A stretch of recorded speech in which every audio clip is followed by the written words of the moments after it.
নির্বাচন কবে হবে সে আলোচনা এই সরকার দায়িত্ব নেওয়ার পর থেকেই হচ্ছে। যদিও এই আলোচনা যখনই এসছে তখন এই আলাপ আরো কেউ কেউ করেছেন যে সরকার মাত্র দায়িত্ব নিয়েছে, এই সময়ই নির্বাচনের আলাপ কেন? আমাদের মনে থাকার কথা, বিএনপি স্পেসিফিকলি প্রথম 3 মাসের মধ্যে নির্বাচন দিতে হবে, তারপর 6 মাসের মধ্যে নির্বাচন দিতে হবে। কিন্তু তারা রিয়ালাইজ করেছে যে এই আলাপটা তাদের হয়তো ওই সময় প্রিম্যাচিওর হচ্ছে, ফলে তারা পরবর্তীতে নির্বাচনের রোড ম্যাপ চাইতে শুরু করেছিলেন। ডক্টর ইউনূস সম্প্রতি আজারবাইজানে গেছেন জলবায়ু সম্মেলনে, সেখানে একটা সংবাদ সংস্থার সাথে সাক্ষাৎকারে নির্বাচন সম্পর্কে কয়েকটা কথা বলেছেন। সেটাকে আমরা কিভাবে দেখব সেটা একটু বোঝা দরকার আছে, এবং তিনি এই কথাগুলো যে প্রেক্ষাপটে বলেছেন সেই প্রেক্ষাপটও এখন ভাইটাল। তিনি বলছেন, আমরা হলাম অন্তর্বর্তী সরকার, আর তাই মেয়াদকাল যতটা সম্ভব সংক্ষিপ্ত হওয়া উচিত। একদম খুব স্পষ্টভাবে বলা হয়েছে। তিনি আরো বলেন, যেভাবে প্রতিশ্রুতি দেওয়া হয়েছে সেভাবেই একটি অবাধ এবং নিরপেক্ষ নির্বাচন আয়োজন করা হবে। উনি বলেন, কত দ্রুত নির্বাচন অনুষ্ঠিত হবে সেটি নির্ভর করবে কত দ্রুত গণতান্ত্রিক সংস্কার করা হচ্ছে তার উপর। এর জন্য দ্রুততার সাথে একটি মতৈক্য তৈরির আশা করছেন বলেও তিনি জানান। আমি এই জায়গাটুকু, উনি আরো অন্যান্য অনেক কথা বলেছেন, জলবায়ু ইস্যুতে কথা বলেছেন, এটা এক্সক্লুসিভলি একটা জলবায়ু সম্মেলন ছিল। তো সেটার বাদ দিয়েও যদি নির্বাচনের প্রেক্ষাপটটা একটু নতুন আছে বলে আমরা মনে করি। আমরা খেয়াল করেছি নির্বাচন কবে হবে সেটা নিয়ে আবার একটু জোর গলায় আলাপ আলোচনা শুরু হয়েছে, এবং যে বিএনপি বেশ কিছুদিন ধরে চাইছিলেন যেটা রোড ম্যাপ দেওয়া হোক, সেই বিএনপি এখন আশু বা দ্রুত নির্বাচন নিয়ে আলাপ শুরু করেছেন। এটা আমাদের সামনে এখন খুব ক্লিয়ার।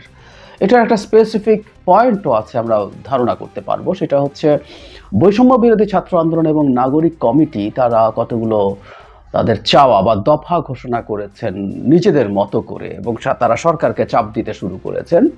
রাষ্ট্রপতি অপসারণ থেকে শুরু করে সেকেন্ড রিপাবলিক প্রক্লেম করা এবং নতুন সংবিধান লেখা, আগের সংবিধান বাতিল করে এটাকে বাতিল ঘোষণা করে।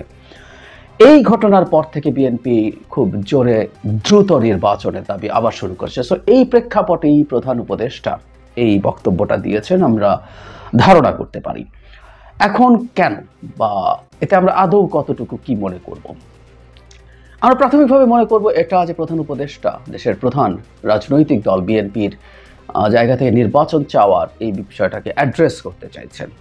মানে আমরা প্রায় বলি জনগণ নির্বাচন এখনই চায় না, দ্রুত চায় না, বহু পরে চায়, বা জনগণ নির্বাচন এখনই চায়। এই জিনিসগুলো তো আসলে আমরা জানি না। আমরা জনগণ বলতে আমি আমার আশপাশে বা আমার সোশ্যাল মিডিয়ার বাবলে যারা আছেন তাদেরকেই বুঝি, এবং তাদের মতামতই আমরা দেখি, এবং সেটাকে আমরা আমাদের মতো করে ইন্টারপ্রেট করার চেষ্টা করি। সুতরাং আমরা আসলে নিশ্চিত নই মানুষ আসলে কি চায়, কেমন চায়। কিন্তু এটা ফ্যাক্ট, রাজনৈতিক দলগুলো, বিশেষ করে যে রাজনৈতিক দলটা নির্বাচন হলে একটা ফেয়ার নির্বাচন, এখানে অবশ্যই ফেয়ার নির্বাচন হবে, তারা ক্ষমতায় যাওয়ার ব্যাপারে খুবই আশাবাদী, তারা দ্রুত একটা নির্বাচন চাইবেই। এবং ডক্টর ইউনূস তার জায়গা থেকে এই মেসেজটা দিতে চেয়েছেন যে এই তত্ত্বাবধায়ক সরকার না, এই অন্তর্বর্তীকালীন সরকার, কিন্তু এর কিছু সংস্কার পরিকল্পনা থাকলেও এটা যত সংক্ষিপ্ত সময় হয়, কথাটা খুব ডিপ্লোম্যাটিক, যত সংক্ষিপ্ত, এটা তো আসলে খুব স্পেসিফাইড না। কিন্তু তিনি এর মধ্যে গণতান্ত্রিক সংস্কারের কথা বলছেন, এবং মতৈক্যের মাধ্যমে অনেকগুলো গুরুত্বপূর্ণ কথা আছে। এই জিনিসগুলোকে আমি দেখেছি ডক্টর ইউনূস সব সময় জোর দেন। সুতরাং কোনো সংস্কার চাপিয়ে দেওয়া হবে না, আমরা অন্তত তার বক্তব্য থেকে এই জিনিসটা বুঝি। তাই তিনি বলছেন মতৈক্য যত দ্রুত হবে। আমরা জানি যে সংস্কার কমিশনগুলো তাদের রিপোর্ট 31 ডিসেম্বরের মধ্যে দেওয়ার পরে সরকার সবার সাথে বৈঠকে বসবেন, এবং সেই বৈঠকে বসে তারা মতৈক্যে পৌঁছার চেষ্টা করবেন কতটুকু সংস্কার তারা এখন করবেন, এবং সেটার উপরে ডিপেন্ড করবে নির্বাচন কবে হবে। তাতে কিছু যদি কিন্তু তো আছেই, কিন্তু তিনি তার জায়গা থেকে এটা নিশ্চিত করতে চাইছেন, কারণ এই ধরনের একটা সমালোচনা বা ধারণা কারো কারো মধ্যে আছে যে এই অন্তর্বর্তীকালীন সরকারের কেউ কেউ আছেন যারা এই সরকারটাকে দূরে টেনে নিয়ে যেতে চান, এবং সংস্কার বা অন্যান্য অজুহাতে তারা এটাকে অজুহাত মনে করছেন, এই অজুহাতে তারা এই ক্ষমতা থেকে যেতে চান। এবং এটার জন্য শুধু সরকারের ভেতরে না, সরকারের বাইরে থেকেও অনেকের এক ধরনের উস্কানি আছে। ফলে যেটা দাঁড়ালো যে সরকারের দিক থেকে এই জিনিসটা ক্ল্যারিফাই করা জরুরি ছিল যে তারা, সরকার প্রধান যখন বলছেন যে তারা অনাবশ্যক কোনো সময় থাকতে চান না, এবং অন্তর্বর্তীকালীন সরকারের মেয়াদ যতটা সম্ভব সংক্ষিপ্ত হওয়া দরকার, এটা হচ্ছে তার নিজস্ব চিন্তা। সো আমরা তাকে এই ব্যাপার নিয়ে বলবো সেটা হচ্ছে সরকারের অবস্থানটা ক্লিয়ার হয়েছে মোটামুটি, যদিও অ্যাম্বিগুইটি আছে, কিন্তু 100 দিন যাওয়ার পর আমার মনে হয় এবার যখন একটা ক্লিয়ার রোড ম্যাপ, মানে সরকারকে আসলে এবার স্পষ্ট একটা টাইম ফ্রেম দেওয়া দরকার আছে। টাইম ফ্রেম আসলে আরেকটা কারণেও জরুরি, এটা মনে রাখা দরকার, সেটা হলো প্রত্যেকটা রাজনৈতিক দল যারা ভবিষ্যতে বাংলাদেশ শাসন করবে, একটা দেশ গণতান্ত্রিক দলগুলো, রাজনৈতিক দলগুলো শাসন করবে, এটাই নিয়ম। তারা ভুল করতে পারে, তারা খারাপ চালাতে পারে, কিন্তু গণতন্ত্রের কথা যদি আমরা বলি তাহলে একটা গণতন্ত্র এভাবেই চলে, আর কোনো অল্টারনেটিভ নাই। সুতরাং তাদের নিজস্ব পরিকল্পনারও ব্যাপার আছে। যে কোনো দল যারা ক্ষমতায় যেতে পারে, যারা পারে না, যেই হোক না কেন, প্রত্যেকে তারা নির্বাচনকে ঘিরে তার পরিকল্পনা, সে একটা সময় দেখতে চায়। তাত্ত্বিকভাবে বলছে সময়টা যদি বেশিও হয়, সেই বেশি সময়টাও তার জানা দরকার আছে, এই সময়টাতে সে কিভাবে কি করবে। সুতরাং দলগুলোর পরিকল্পনার জন্য এটা জরুরি হয়ে পড়ছে বলে আমি মনে করি।